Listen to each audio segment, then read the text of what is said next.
Hi, this is Mr. Bissonette with another episode of Math in the Classroom.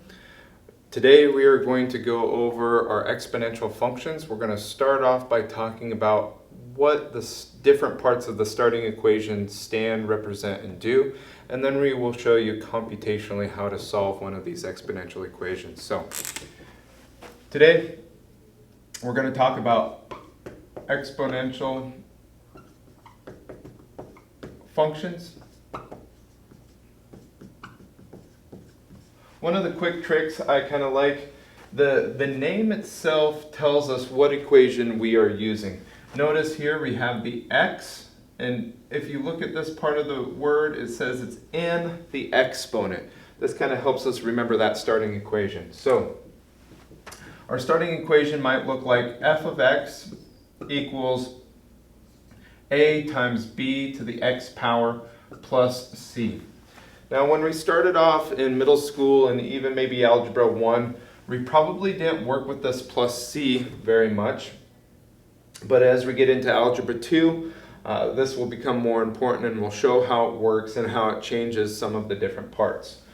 We're going to start off with our b. This is going to be our multiplier. This one doesn't change from before, it stays the same. Now our next part is going to be our c, which is going to be our asymptote. You might have heard this before. The simple definition is it's going to be a line that the graph approaches. That's kind of my favorite definition.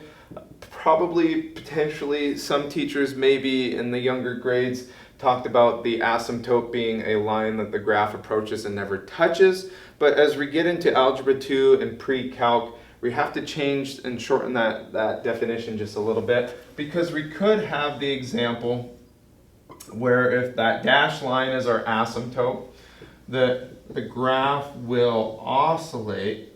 It's going to touch and it's going to cross, but it's still going to approach that asymptote as it goes further out.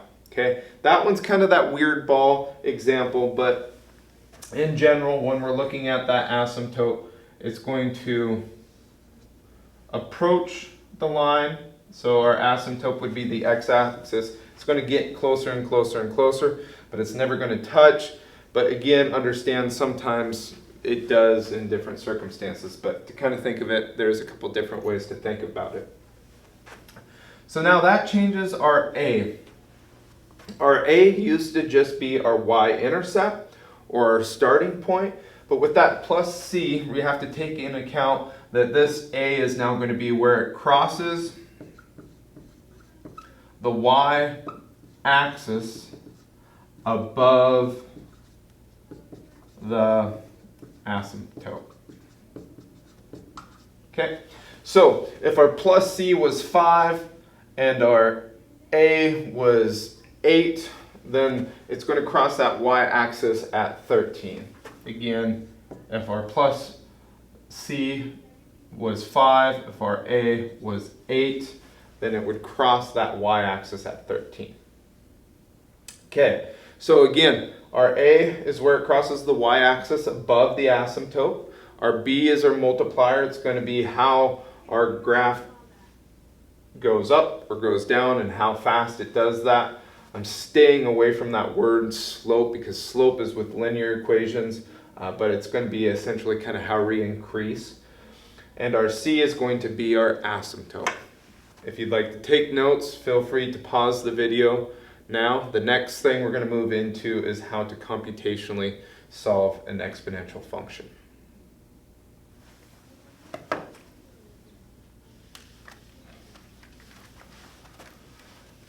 Okay, so if we were working with the exponential function, something like f of x equals 10 times 3 to the x power plus 5, and we'll start off easy. We're going to solve when we have f of 2. So just like we've done before, since we replaced the x with 2, we're going to replace the x with 2. So we're going to have f of 2 is going to equal 10 times 3 to the second power plus 5.